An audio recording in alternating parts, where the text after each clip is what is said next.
Boa noite, meu irmão. Boa noite, minha irmã. Boa noite, família da Igreja Cristã Nova Vida em Olaria.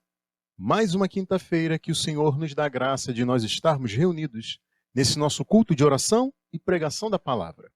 Neste formato, inicialmente em uma sala virtual de oração, e agora nos colocamos para ouvir a exposição do texto sagrado.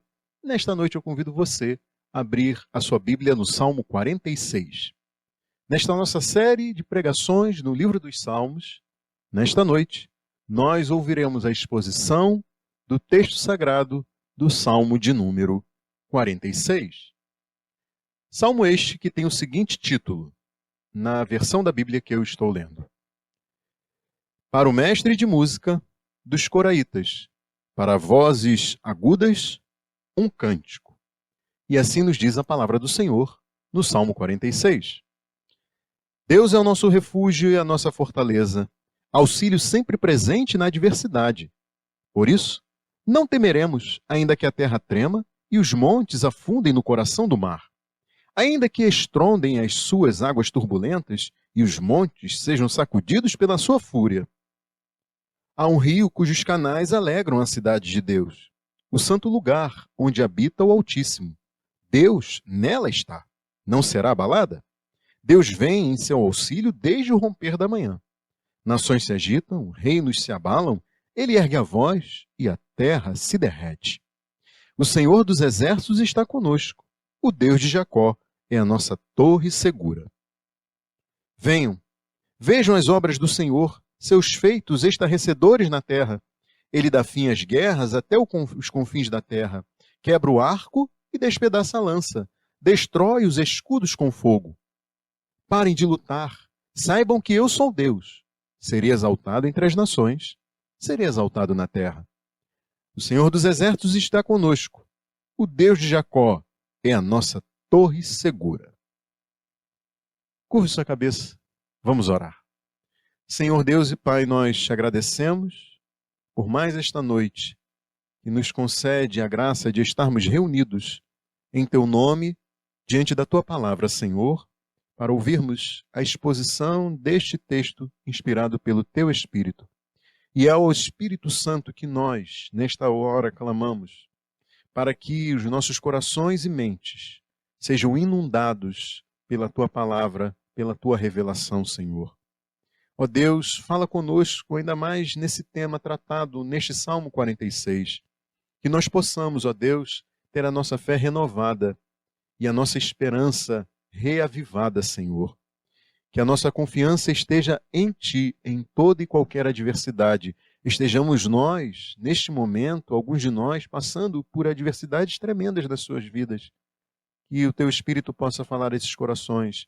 E aqueles que não estão neste momento enfrentando tais adversidades, que o Senhor possa preparar-nos, ó Deus, para que quando essas adversidades vierem, nós possamos estar confiantes no Senhor, aquele que é o nosso refúgio e fortaleza. Fala conosco e guia-nos a Jesus Cristo, a tua revelação plena, Senhor, e aquele que nos traz verdadeira salvação e luta contra os nossos maiores inimigos. Em nome de Jesus, nós oramos e pedimos isso. Amém e amém. Meus irmãos e minhas irmãs, este salmo foi a inspiração para Martinho Lutero compor o hino Castelo Forte. Hino que se tornou inspiração para o enfrentamento da oposição à reforma protestante. Assim como no Salmo 46, Castelo Forte é um cântico que expressa a confiança em Deus para enfrentar todas as dificuldades e adversidades. A letra da música, ela reconhece a nossa fraqueza para a luta contra as trevas e a nossa dependência de Cristo como nosso defensor. Uma vez que foi composta em alemão, há várias versões da letra desta canção adaptadas para o português. E uma dessas versões registra o seguinte, ouça: Castelo forte é o nosso Deus, espada e bom escudo.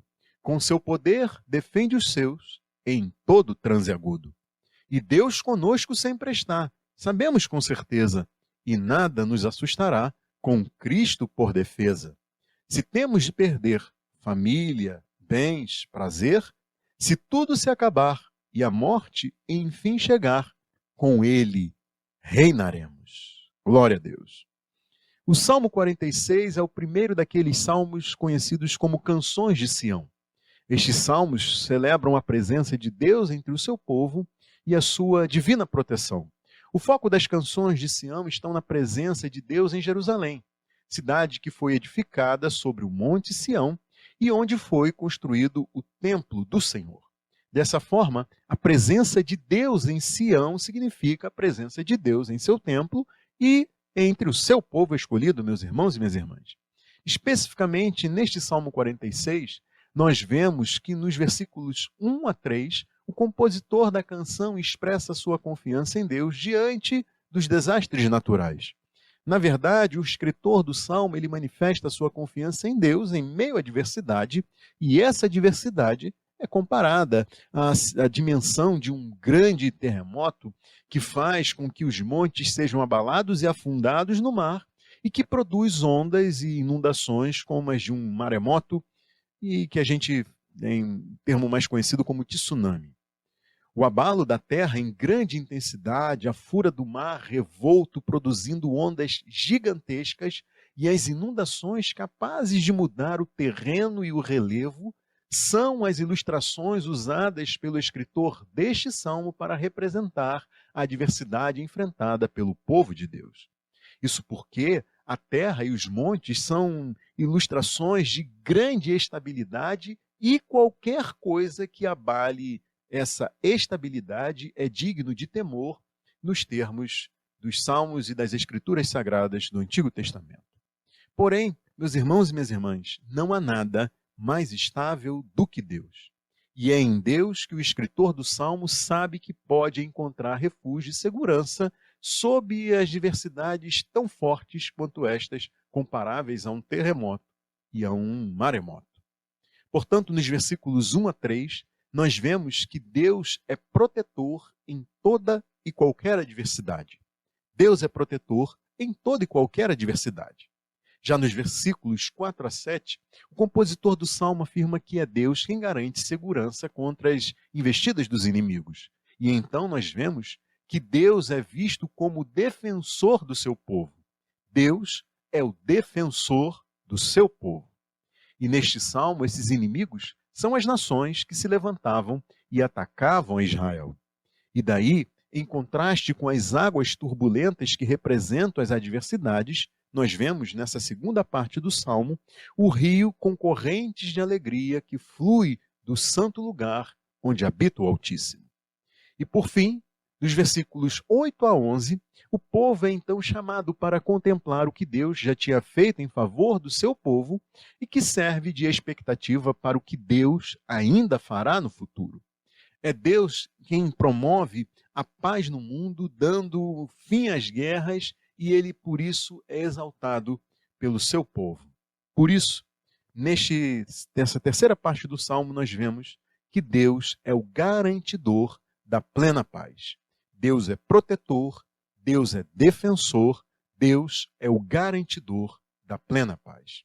Este salmo, então, celebra a presença de Deus com o seu povo, e por isso nós vemos no versículo 1, lá registrado, que Deus é o nosso refúgio e a nossa fortaleza, auxílio sempre presente na adversidade, e nos versículos 7 a 11, uma espécie de refrão que diz que o Senhor dos Exércitos está conosco, o Deus de Jacó é a nossa torre segura.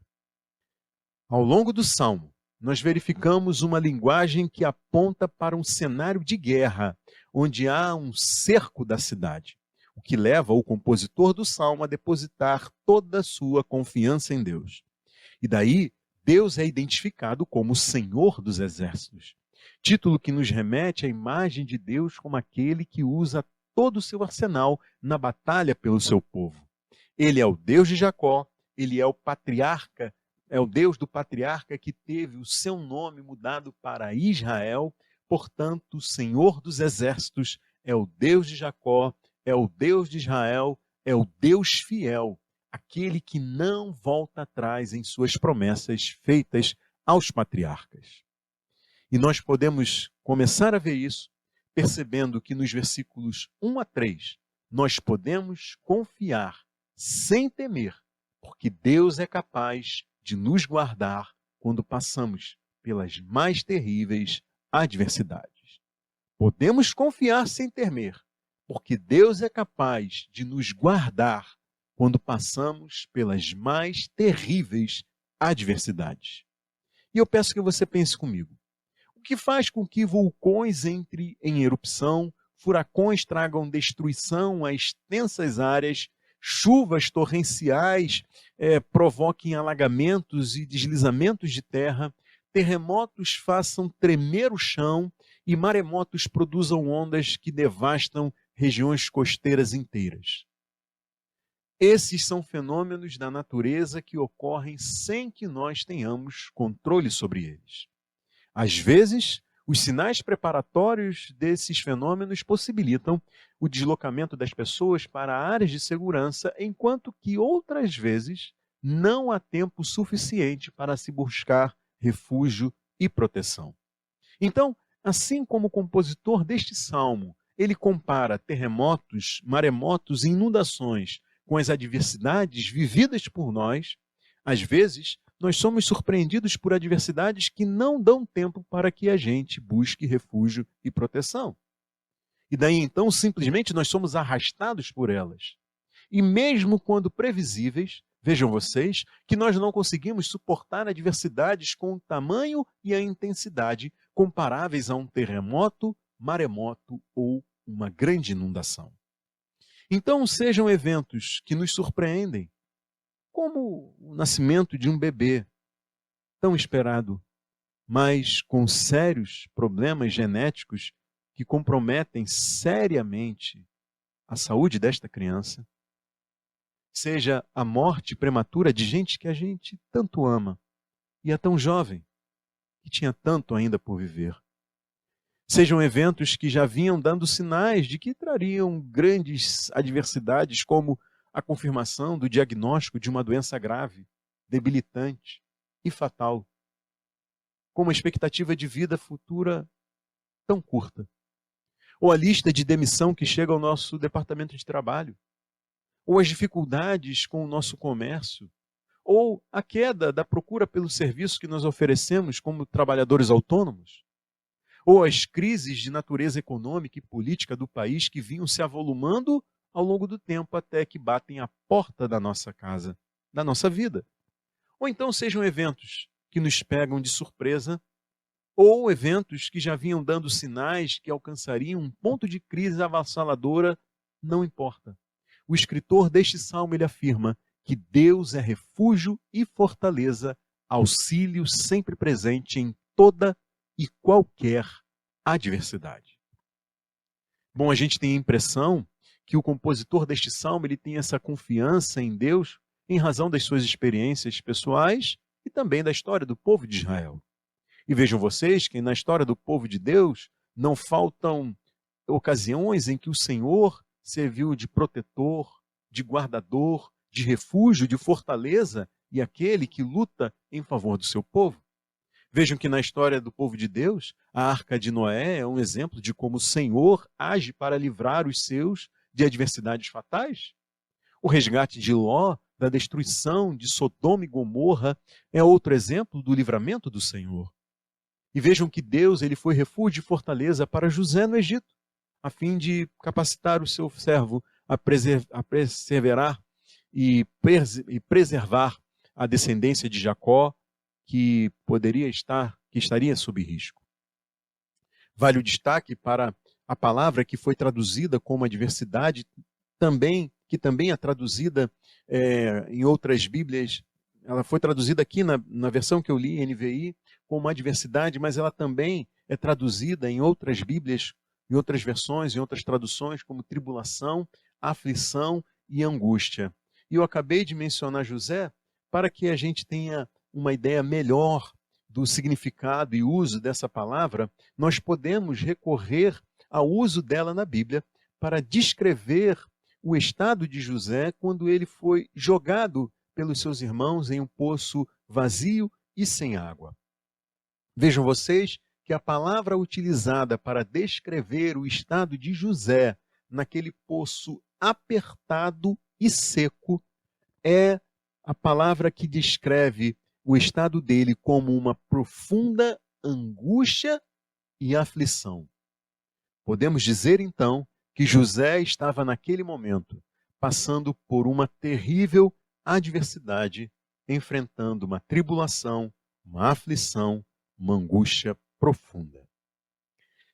E aí eu pergunto, quantos já viveram adversidades que poderiam descrever o seu estado, como o do jovem José, jogado em um poço empoeirado, seco, quente, apertado, sufocante e sem esperança de sair vivo dali?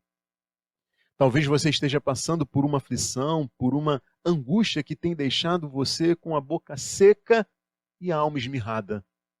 Você olha para frente e não consegue enxergar um quadro favorável e se sente como José, que esperava o pior depois de ter implorado por sua vida sem que os seus irmãos lhe dessem ouvidos. Só que, à luz deste salmo, você precisa saber que Deus é o nosso refúgio e a nossa fortaleza, auxílio sempre presente na pior adversidade, tribulação, aflição ou angústia. E é a pessoas como você que este salmo afirma que podemos confiar sem temer, porque Deus está conosco e é o nosso auxílio. Nos versículos 4 a 7, nós vemos que podemos confiar sem temer, porque Deus está conosco e é o nosso auxílio. Vejam vocês que nestes versículos 4 a 7, este salmo ele destaca a presença de Deus com o seu povo e a sua ação como defensor deste povo. Os versículos 4 e 5 mostram que a cidade de Deus é identificada como o santo lugar onde habita o Altíssimo e é dito que Deus está nela, está nessa cidade, está nesse lugar. Ainda que não esteja explícito aqui, resta claro que o compositor do salmo está se referindo a Jerusalém, a cidade edificada no Monte Sião, onde também foi construído o templo do Senhor. E isso porque o templo, que continha uma sala especial, identificada como Santo dos Santos ou Santíssimo Lugar, era identificado como este lugar especial da presença de Deus entre o seu povo. Neste lugar, neste Santo dos Santos, nesse Santíssimo Lugar, ficava a Arca da Aliança, que tinha como tampa o chamado propiciatório, que era, assim, digamos, uma bandeja para recolher o sangue do sacrifício e que tinha um anjo em cada uma das suas extremidades, anjo esse esculpido com a face voltada para baixo, voltada para esta bandeja. Este Santo dos Santos era identificado como o local da presença especial de Deus e era até chamado de o trono de Deus entre o seu povo. E é por isso que Jerusalém é então identificada neste salmo como esta cidade de Deus e o santo lugar onde habita o Altíssimo como o templo do Senhor.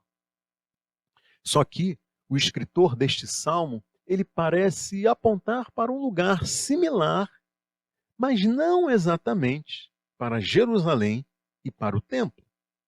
Há quem diga que o compositor deste salmo tinha em mente o Éden, ao descrever esta cidade de Deus.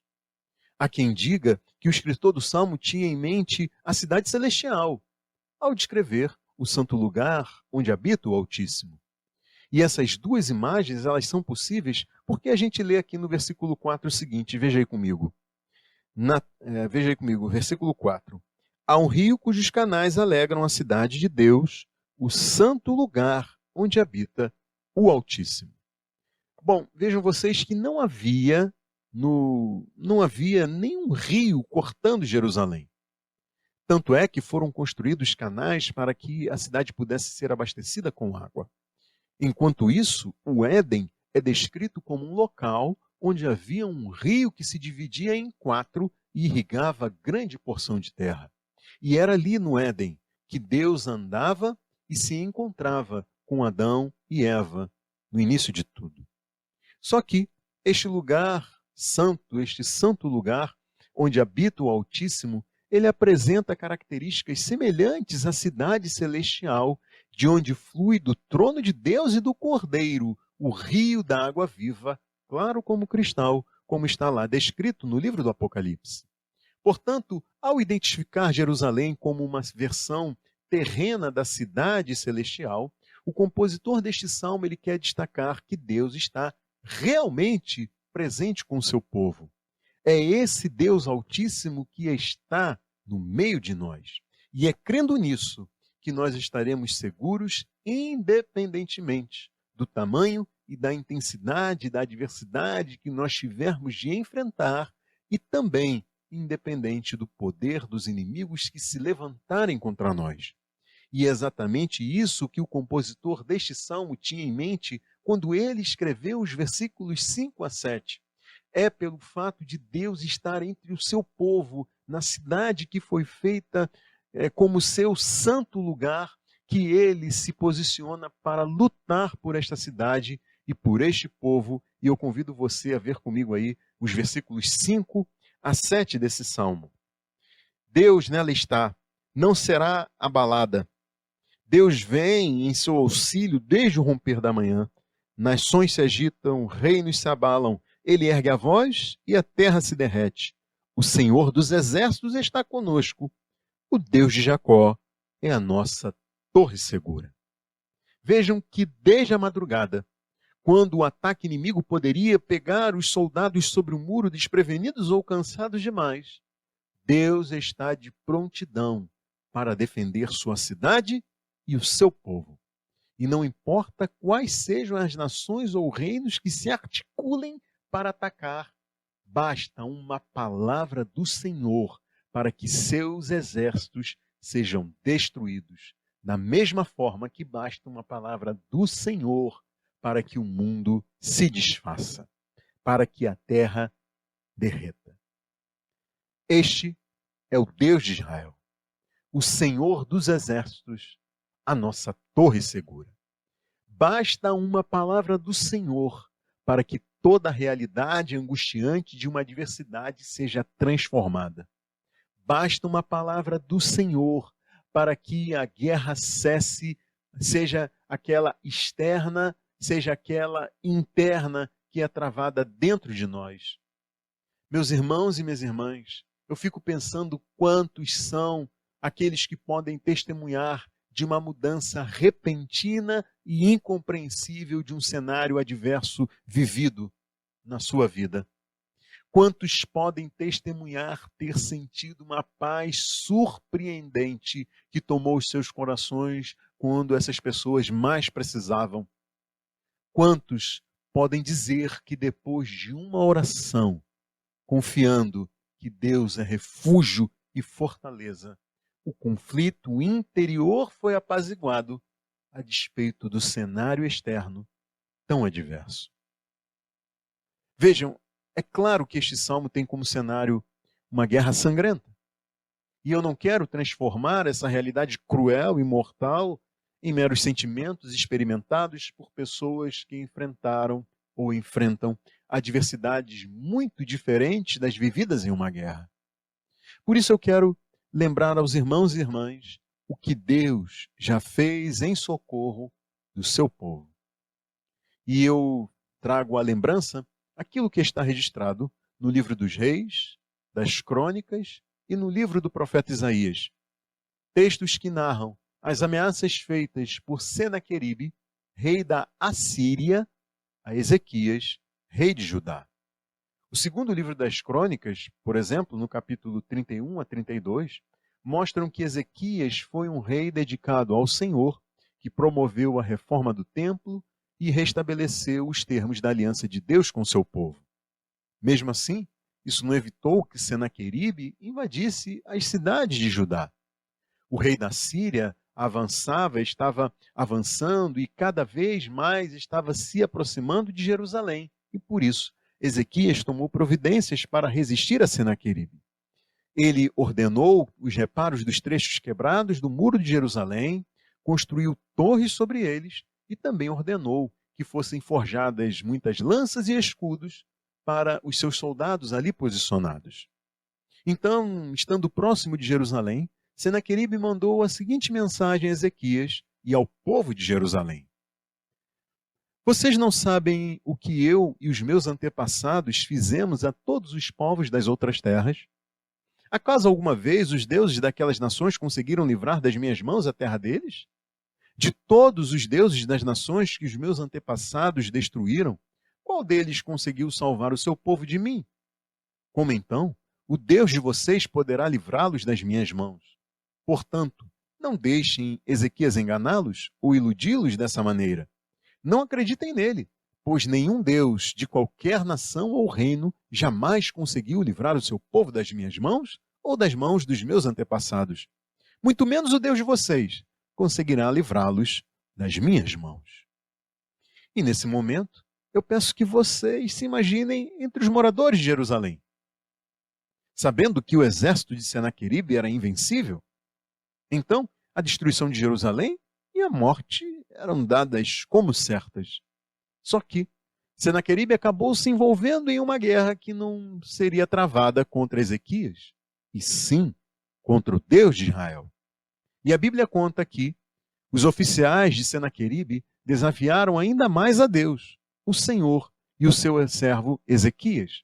Senaqueribe também escreveu cartas insultando o Senhor, o Deus de Israel, e o desafiando. Assim como os deuses dos povos das outras terras não livraram o povo deles das minhas mãos, também o Deus de Ezequias não livrará o seu povo das minhas mãos.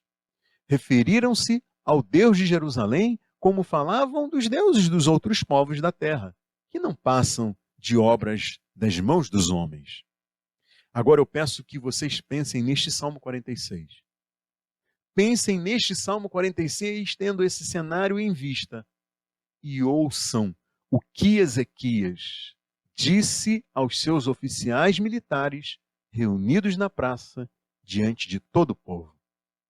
Ezequias disse: Sejam fortes, corajosos, não tenham medo, nem desanimem por causa do rei da Síria e do seu enorme exército, pois conosco está um poder maior do que o que está com ele.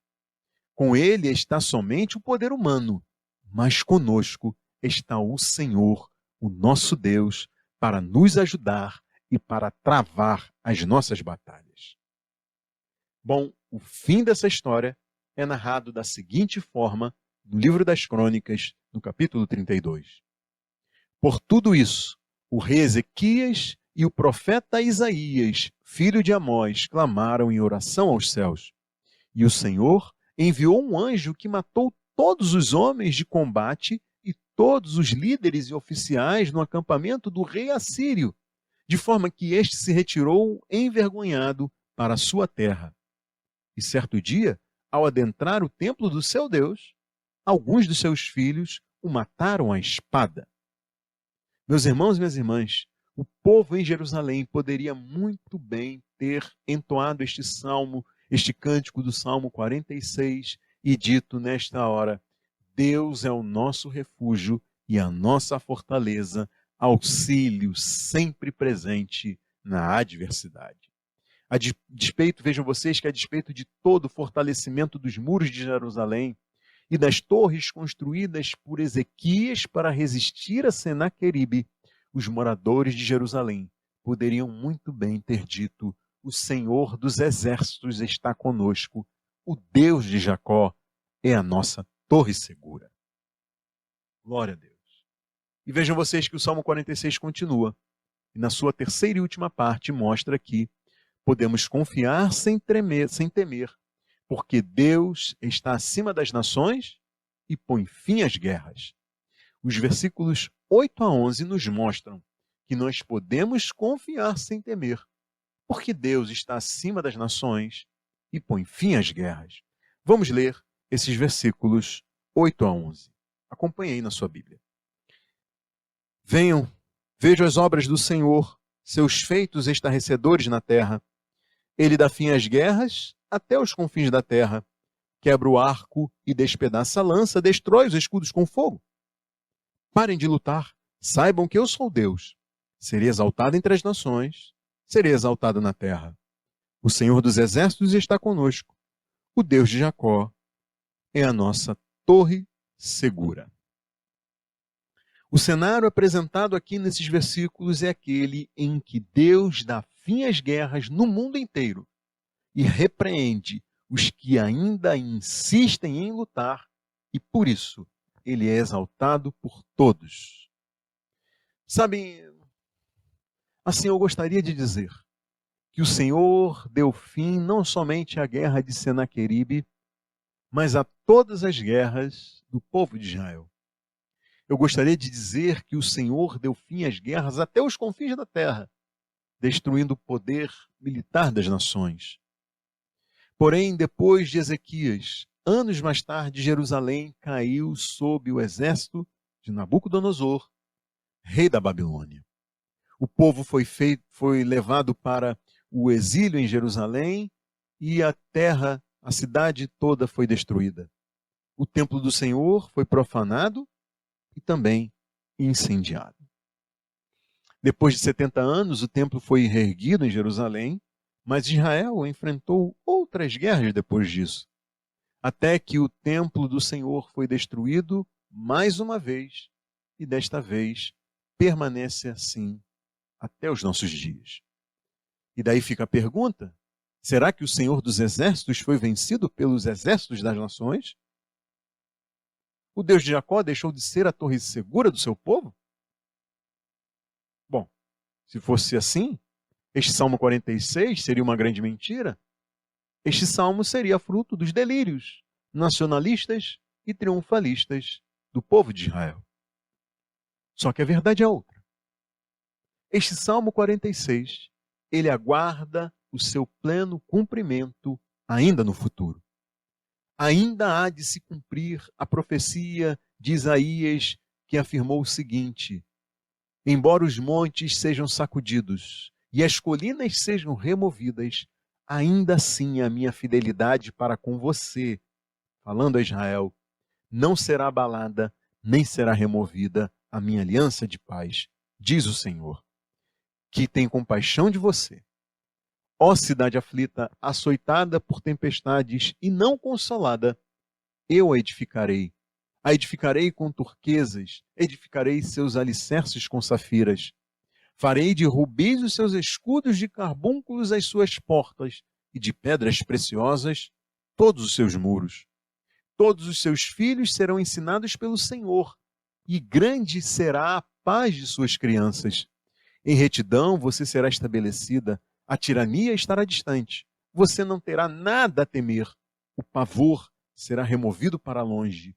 Ele não se aproximará de você.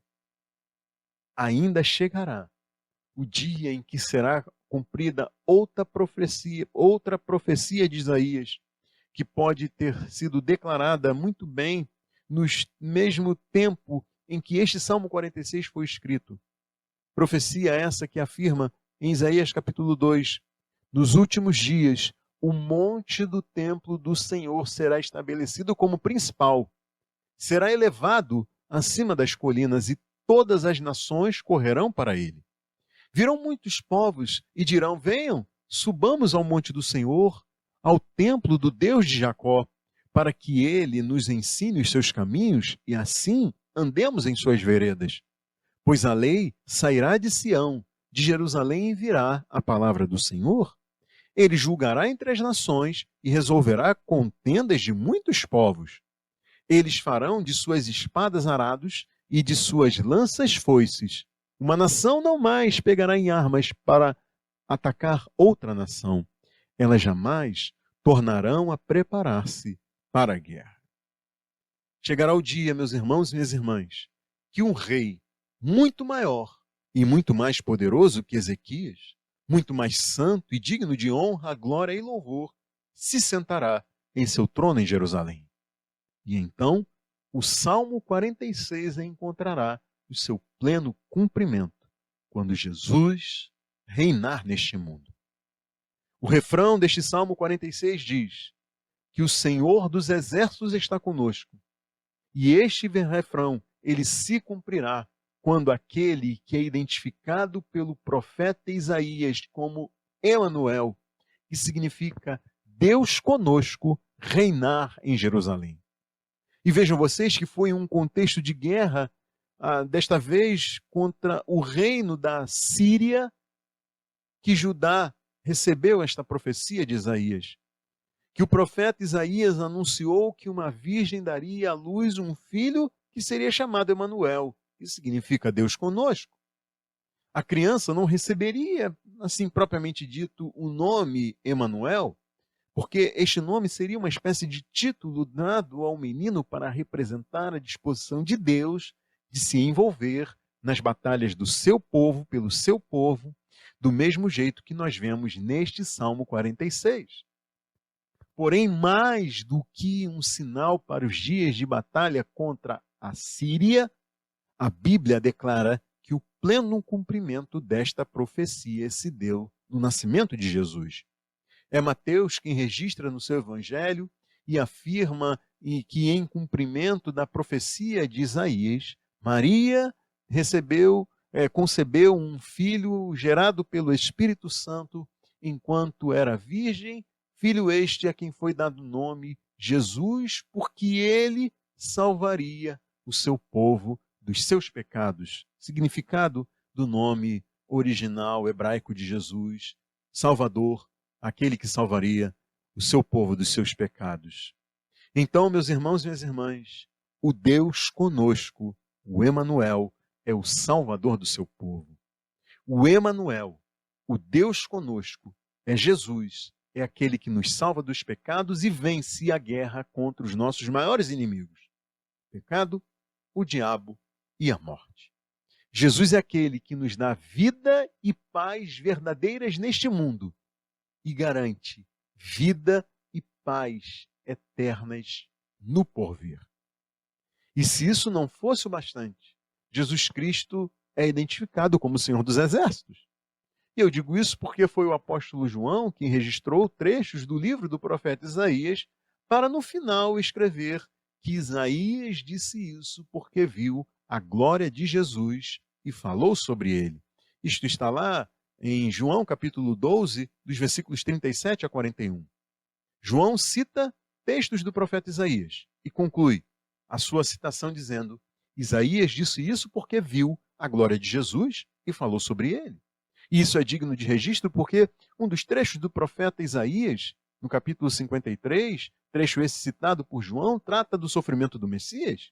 E o outro trecho, texto citado por João, que está em Isaías capítulo 6, versículos 9 e 10, é exatamente aquele em que o profeta vê o Senhor assentado num alto e sublime trono, cercado por anjos e proclamando: Santo, Santo, Santo é o Senhor dos exércitos, a terra está cheia da sua glória. E então vejam que João diz que esta visão de Isaías corresponde à visão do profeta da glória de Jesus, e é por isso que eu digo sem medo de errar que Jesus Cristo é o Senhor dos exércitos. Jesus Cristo é o Senhor dos exércitos e as profecias mostram que chegará o dia em que Jesus Cristo reinará neste mundo e haverá paz por séculos. Nação não se levantará contra a outra nação, armas serão deixadas de lado. Chegará o dia em que as nações trarão a Jerusalém os seus tributos de louvor, nações subirão a Jerusalém. A terra há de tremer como nunca antes.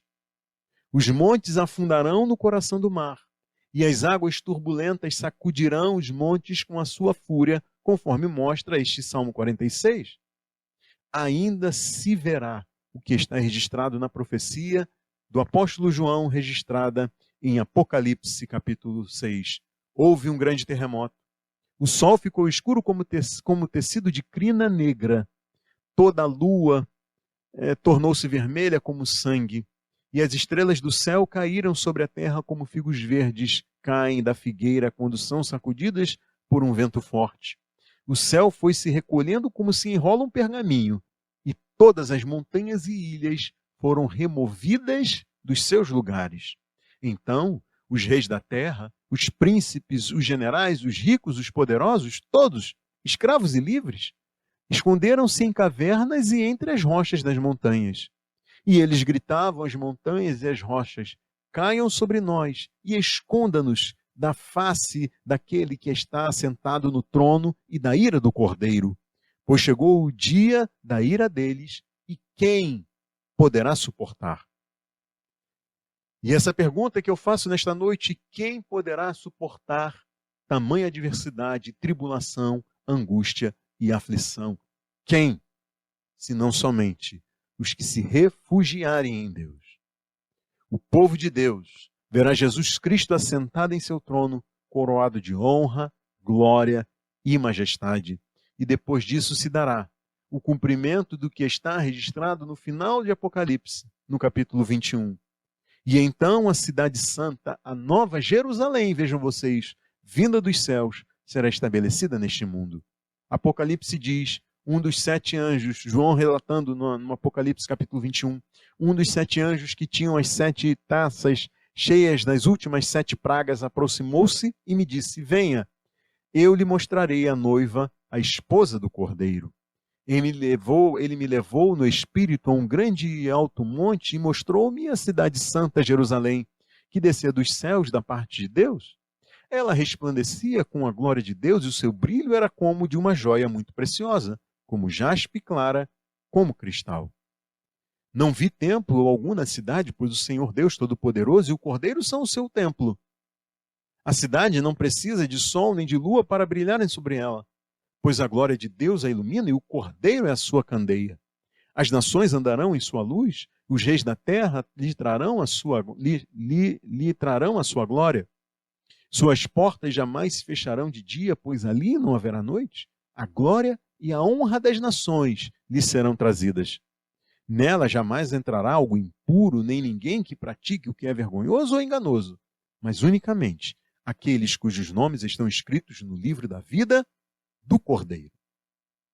Meus amigos, minhas amigas, meus irmãos e minhas irmãs, a Bíblia declara que Jesus Cristo reina sobre a sua igreja e é a Ele que nós devemos recorrer em tempos de adversidade. É Ele quem edifica e preserva a sua igreja, é Ele que guerreia por ela e marcha junto a ela, de tal modo que as portas do inferno não podem resistir ao avanço da igreja. A igreja que marcha tendo em suas mãos o evangelho como arma, não para matar, mas para proclamar que a vida eterna só pode ser encontrada em Jesus Cristo. Os crentes, eles são identificados como peregrinos neste mundo, porque a cidade deles, a cidadania deles é celestial e é eterna. E você que está aí me assistindo, que está assistindo esta pregação, pode ser um cidadão do céu. Você também pode ser, minha amiga, uma cidadã do céu.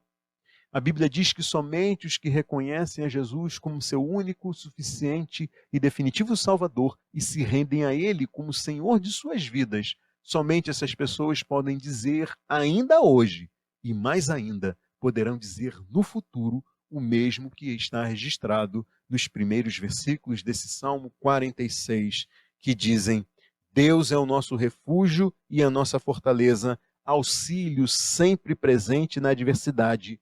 Por isso não temeremos, ainda que a terra trema e os montes afundem no coração do mar, ainda que estrondem as suas águas turbulentas e os montes sejam sacudidos pela sua ira. Como foi dito nesta pregação, Deus há de julgar o mundo e estabelecer o seu reino eterno. Porém, não é por quem você é, e nem pelos seus esforços, nem pelo seu mérito. Antes é porque Jesus é Deus que se fez homem, vivendo de forma perfeita, justa, santa e sem pecados. E por ele ter sido condenado no lugar de quem se arrepende e nele crê. É por isso que você pode receber hoje mesmo, como um presente gratuito e merecido, o acesso à cidade celestial e à vida eterna. Veja que hoje você está em guerra com Deus, mas um dia essa guerra terá fim. Deus dirá aos que resistem em sua rebeldia contra a majestade celestial: parem de lutar, saibam que eu sou Deus, serei exaltado entre as nações, serei exaltado na terra. Vejam vocês que a história registra que no ano 361, o imperador romano Juliano, ele se opôs ao cristianismo. Mesmo tendo sido batizado na fé cristã, ele renegou a Cristo e quis estabelecer os cultos aos deuses pagãos, aos deuses romanos. Há tradições que afirmam que em sua última guerra, Juliano foi atingido e depois de levar a ferida que sofreu, ele ergueu o braço e lançou o sangue ao céu, dizendo: Tu venceste, Galileu. Juliano morreu aos 32 anos, sem ter deixado filhos e após apenas 20 meses à frente do Império Romano. Eu não quero assustar ninguém com esse conto, porque a minha intenção, o que eu quero mesmo, é me valer desse conto tradicional cristão para dizer que a sua guerra contra Deus, meu amigo, minha amiga, terá fim um dia, de uma forma ou de outra. E não se engane, você será vencido, meu amigo. Você será vencida, minha amiga. Por isso eu convido você a se render agora. Eu convido você a se render agora mesmo ao Deus Altíssimo, ao Senhor dos Exércitos. Eu convido você a se render a Jesus Cristo. Arrependa-se e creia, meu amigo, minha amiga. Livre-se da ira de Deus e receba a vida eterna como uma dádiva imerecida. Faça isso para que você possa dizer, junto comigo: Jesus Cristo é a nossa torre segura, refúgio e fortaleza, auxílio sempre presente na adversidade. Curve sua cabeça, vamos orar. Senhor Deus e Pai, nós te agradecemos por esta noite e pela tua palavra e pedimos que esta última frase dita nesta pregação seja uma verdade na vida daqueles que creem em Ti hoje e possa se tornar uma realidade naqueles que ouviram esta mensagem. Jesus Cristo é a nossa torre segura, refúgio e fortaleza, auxílio sempre presente na adversidade. Deus eterno, nós pedimos isso, em nome do Teu Filho Jesus. Amém. Meu irmão, minha irmã, meu amigo, minha amiga, Deus abençoe a sua vida e até a semana que vem, se Deus assim nos permitir.